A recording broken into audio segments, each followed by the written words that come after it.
اور رحیم ہے۔ اب جو آیت آ رہی ہے اس کے پڑھنے سے پہلے ایک بات سمجھ لیجئے کہ یہ جو اب 22 رکوعوں کا مضمون ہم پڑھ رہے ہیں، مجھے یہ بات آج شروع میں واضح کرنی چاہیے تھی، اس میں ترتیب کیا ہے۔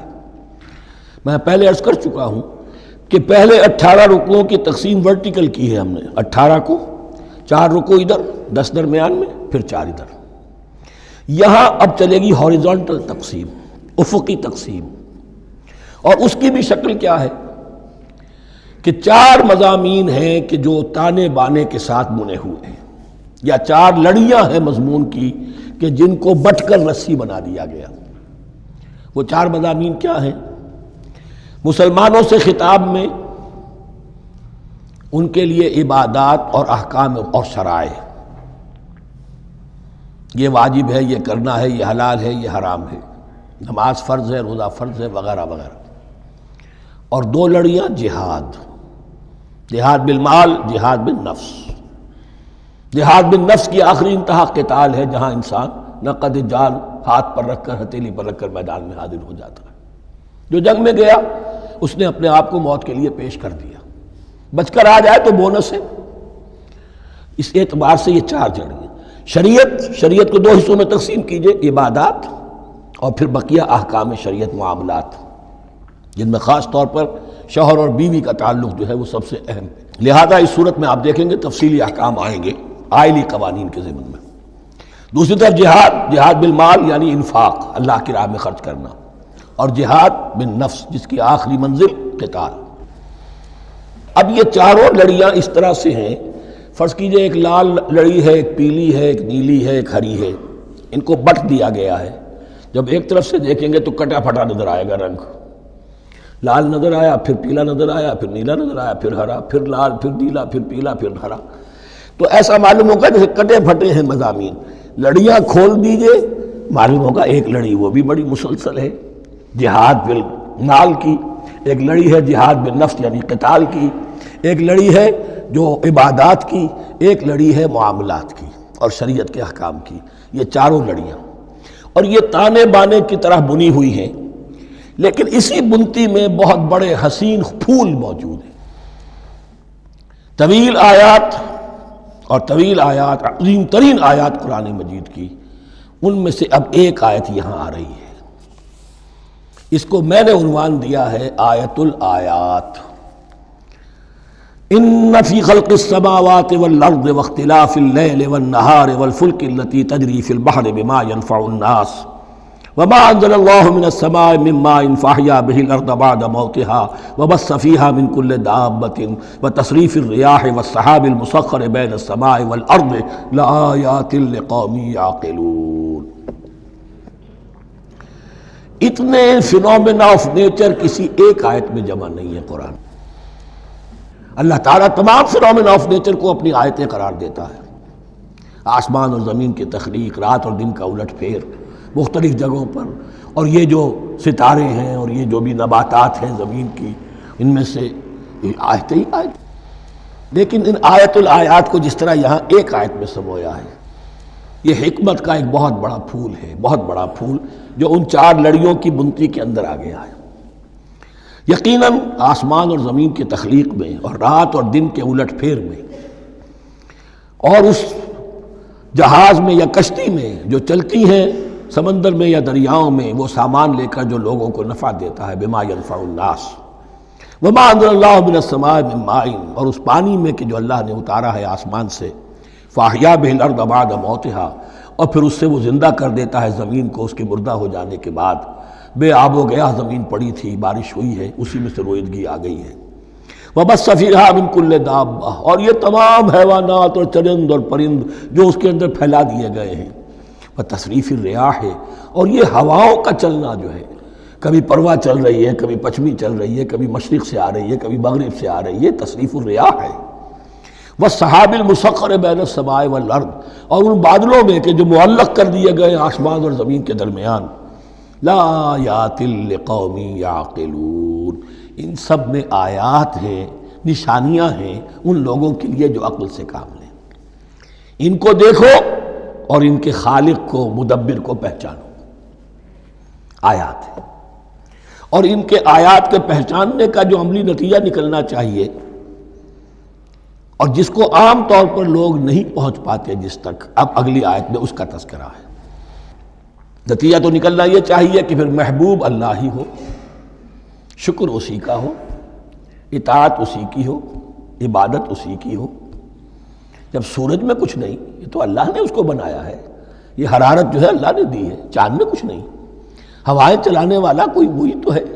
تو اب کسی شے کے لیے کوئی شکر نہیں، کسی شے کے لیے کوئی عبادت نہیں، کوئی ڈنڈوت نہیں، کوئی سجدہ نہیں، بلکہ صرف اللہ کے لیے، اور وہی مطلوب و مقصود بن جائے، وہی محبوب ہو۔ لا محبوب الا اللہ، لا مقصود الا اللہ، لا مطلوب الا اللہ۔ جن لوگوں کی یہاں تک رسائی نہیں ہو جاتی، وہ لوگ کسی اور شے کو اپنا محبوب و مطلوب بنا کر اس کی پرستی شروع کر دیتے ہیں۔ خدا تک نہیں پہنچے، اپنے نفسی کو معبود بنا لیا، جو یہ کہے کر رہے، معبود تو ہو گیا۔ ارأیت من اتخذ الہہ ہواہ، اپنے قوم کو معبود بنا لیا، قوم کی برتری کے لیے اور قوم کی سربلندی کے لیے جانے بھی دے رہے، وطن کو معبود بنا لیا۔ اس حقیقت کو علامہ اقبال نے سمجھا ہے، اس دور کا سب سے بڑا بت وطن ہے۔ اس دور میں میں اور ہے، جام اور ہے، جم اور، ساقی نے بنا کی روش لطف و ستم اور، تہذیب کے آزر نے ترشوائے صنم اور، مسلم نے بھی تعمیر کیا اپنا حرم اور، ان تازہ خداؤں میں بڑا سب سے وطن ہے، جو پیرہن اس کا ہے وہ مذہب کا کفن ہے۔ نیشنلزم، ٹیریٹوریل، وطنی قومیت، وطن کی جے، یہ معبود بنائے بیٹھے۔ تو اب یہاں سنیے، وَمِنَ النَّاسِ، اور لوگوں میں سے کچھ ایسے بھی ہیں، مَن يَتَّخِذُ مِن دُونِ اللَّهِ أَندَادًا، جو اللہ کو چھوڑ کر کچھ اور چیزوں کو اس کا مد مقابل بنا دیتے ہیں۔ وطن کو بنا لیا، قوم کو بنا لیا، ہیومنزم، انسانیت، نوع انسانی، ہم اس کے خدمتگار ہیں، ہم اس کی بہتری کے لیے کام کر رہے ہیں، یہ بھی ایک معبود بن گیا۔ اور سب سے گھٹیا انسان وہ ہے کہ اپنے ہی حسن کا دیوانہ بنا پھرتا ہوں، اپنا ہی نفس ہے، اسی کے گر چکر لگا رہا ہے، وہی حریم ہے اس کا، وہی حرم ہے اس کا، اور وہ طواف کر رہا ہے اپنے نفس کا، تو وہ بھی تو اس کا ایک معبود ہے۔ لوگوں میں سے وہ بھی ہیں کہ جو اللہ کو چھوڑ کر کسی اور چیز کو اس کا مد مقابل بنا دیتے ہیں، یحبونہم کحب اللہ، اور ان سے محبت کرنے لگتے ہیں جیسی کہ اللہ سے کرنی چاہیے۔ یہ فلسفہ ہے اصل میں، ہندی میں سے آدرش کہتے ہیں، عربی میں نصب العین، انگلش میں آئیڈیل۔ ہر باشعور انسان کسی شے کو اپنا آئیڈیل بناتا ہے اور اس سے پھر محبت کرتا ہے، اس کے لیے جیتا ہے، اس کے لیے مرتا ہے، قربانیاں دیتا ہے، ایثار کرتا ہے، قوم کے لیے قربانی، وطن کے لیے قربانی، فلاح کے لیے قربانی، خود اپنی ذات کے لیے قربانی۔ یحبونہ کحب اللہ، یہ سارے کام تو اللہ کے لیے کرنے کے تھے، جیو اللہ کے لیے، مرو اللہ کے لیے، محبت اس سے کرو۔ ان صلاتی و نسکی و محیای و مماتی للہ رب العالمین۔ تم نے اپنی یہ ساری نسبتیں کسی اور شے کے ساتھ وابستہ کر دی، تم نے اللہ کا مد مقابل تراش لیا۔ می تراشت فکر ما ہر دم خدا بندے دیگر، رست از یک بند تا افتاد در بندے دیگر۔ انسان معبود تراشتا رہتا ہے اپنے ذہن سے، اور ان کے لیے محبت کرتا ہے، جانے دیتا ہے، قربانیاں دیتا ہے۔ وَمِنَ النَّاسِ مَن يَتَّخِذُ مِن دُونِ اللَّهِ أَندَادًا يُحِبُّونَهُمْ كَحُبِّ اللَّهِ، یہ مضمون بھی سورہ حج میں زیادہ واضح ہوگا۔ وَالَّذِينَ آمَنُوا أَشَدُّ حُبًّا لِلَّهِ، پھر یہ لٹمس ٹیسٹ کا لفظ میری زبان پر آ رہا ہے، اور جو لوگ واقعتاً صاحب ایمان ہوتے ہیں ان کی شدید ترین محبت ہوتی ہے اللہ کے ساتھ۔ اگر یہ نہیں ہے، اگر یہ نہیں تو بابا پھر سب کہانیاں ہیں۔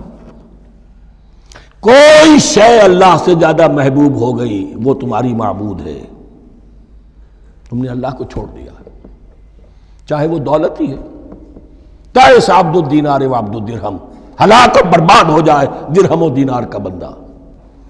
نام عبد الرحمن ہے، حقیقت میں عبد الدینار ہے۔ دینار آنا چاہیے، حرام سے آئے، حلال سے آئے، جائز سے آئے، ناجائز سے آئے، تو معبود اللہ نہیں ہے، معبود دینار ہے۔ ہندو نے یہ کیا کہ لکشمی دیوی کی ایک مورتی بنا کر پوجنا شروع کر دیا، یہ لکشمی دیوی اگر ذرا مہربان ہو جائے گی دولت آ جائے گی۔ ہم نے کہا ہٹاؤ اس درمیان کے لنک کو، سیدھے ہی دولت کو کیوں نہ پوجو، پیٹرو ڈالر کو پوجو، ڈالر کو پوجو، ترک وطن کرو، ماں باپ کو چھوڑو یہاں سے سکتا ہوا کہ مر رہے ہیں اور کوئی ان کا بیٹا ان کی بیٹی ان کے پاس نہیں، کس لیے؟ ڈالر۔ کون معبود ہوا؟ وَمِنَ النَّاسِ مَن يَتَّخِذُ مِن دُونِ اللَّهِ أَندَادًا يُحِبُّونَهُمْ كَحُبِّ اللَّهِ وَالَّذِينَ آمَنُوا أَشَدُّ حُبًّا لِلَّهِ وَلَوْ يَرَى الَّذِينَ ظَلَمُوا إِذْ يَرَوْنَ الْعَذَابَ أَنَّ الْقُوَّةَ لِلَّهِ جَمِيعًا۔ اور کاش کہ دیکھ لیتے یہ لوگ جو اس شرک میں اور اس گناہ میں مبتلا ہیں، ظلم شرک کے معنی، جب وہ دیکھیں گے عذاب کو اور یہ بات واضح ہو جائے گی کہ قوت تو ساری کی ساری اللہ کے ہاتھ میں ہے، کسی کے پاس کچھ نہیں۔ وَأَنَّ اللَّهَ شَدِيدُ الْعِقَابِ، اور یہ کہ اللہ سزا شدید العذاب، اللہ سزا دینے میں بہت سخت ہے۔ اس وقت آنکھ کھلے گی تو فائدہ کیا ہوگا؟ اب آنکھ کھلے تو فائدہ ہے۔ اِسْتَبَرَّأَ الَّذِينَ اتُّبِعُوا مِنَ الَّذِينَ اتَّبَعُوا۔ اب انسانی معاشرے کے اندر یہ ہوتا ہے، کچھ لوگ ہوتے ہیں لیڈر لوگ جو اپنے پیچھے لوگوں کو لگا لیتے ہیں، چاہے ڈیماگوگز ہوں، چاہے مذہبی جو ہے وہ مسندوں کے والی ہوں، اپنے پیچھے لگاتے ہیں، اور ان کے پیچھے لگنے والے جو ہیں وہ یہ سمجھتے ہوئے ان کی عزت بھی ہے، ان کا احترام بھی ہے، ان کے نیچے دبے بھی ہوئے، ان کا پیچھے پیچھے چلتے ہیں۔ قیامت کے دن وہ تبرہ کریں گے، ان تم نے ہمیں مروایا، ہم تمہاری پیروی کرتے رہے، ہم نے سمجھا تم جو کہہ رہے ہیں وہ ٹھیک ہے، ہم نے تمہیں اپنا لیڈر مانا۔ اب وہ اعلان برات کریں گے، اللہ ہمارا ان سے کوئی تعلق نہیں۔ استبرأ الذین اتبعوا، اور اس کے جواب میں پھر وہ کریں گے ہمارا تم سے کوئی تعلق نہیں۔ اس روز کے جن لوگوں کا اتباع کیا گیا تھا دنیا میں، لیڈر لوگ، وہ ان لوگوں سے جنہوں نے پیروی کی تھی ان سے تبرہ کریں گے۔ وَرَأَوُا الْعَذَابَ وَتَقَطَّعَتْ بِهِمُ الْأَسْبَابُ، اور وہ دیکھ لیں گے عذاب کو، نگاہوں کے سامنے جہنم آ جائے گی اور تمام رشتے منقطع ہو جائیں گے۔ یوم یفر المرء من اخیہ وامہ وابیہ وصاحبتہ وبنیہ لکل امرئ منہم یومئذ شأن یغنیہ یود المجرم لو یفتدی من عذاب یومئذ ببنیہ وصاحبتہ واخیہ وفصیلتہ التی تؤویہ ومن فی الارض جمیعا ثم ینجیہ۔ ہر انسان چاہے گا میرے باپ کو، بیٹے کو، بھائی کو، ماں کو، بیوی کو، اولاد کو، تمام انسانوں کو چھوڑ دو جہنم میں، خدا کے لیے کسی طرح مجھے بچا لو۔ تقطعت بہم الاسباب، سارے رشتے منقطع ہو جائیں گے، جن رشتوں کی وجہ سے حرام کو حلال اور حلال کو حرام کر رہے ہو، جن کی دلجوئی کے لیے حرام کی کمائی کرتے ہو، جن کی دلجوئی کے لیے دین کے راستے سے آگے نہیں بڑھ رہے ہو، دین کے راستے میں بیوی ناراض نہ ہو جائے، گھر والے ناراض نہ ہو جائیں، بتقطعت بہم الاسباب، یہ سارے رشتے یہیں تک کے لیے ختم ہو جائیں۔ وقال الذین اتبعوا، اور جو ان کے پیروکار تھے وہ کہیں گے لو ان لنا کرۃ، اگر کہیں ہمیں دنیا میں لوٹنا نصیب ہو جائے، فنتبرأ منہم کما تبرؤوا منا، تو ہم بھی ان سے اسی طرح برات کریں گے جیسے آج یہ ہم سے برات کر رہے ہیں۔ کذالک یریہم اللہ اعمالہم حسرات علیہم، اس طرح اللہ ان کو دکھائے گا ان کے اعمال حسرتیں بن جائیں گی، کاش کہ ہم نے سمجھا ہوتا، کاش کہ ہم نے ان کی پیروی نہ کی ہوتی، کاش کہ ہم نے ان کو اپنا لیڈر اور اپنا ہادی اور رہنما نہ مانا ہوتا۔ وما ہم بخارجین من النار، لیکن وہ اب آگ سے نکلنے والے نہیں ہوں۔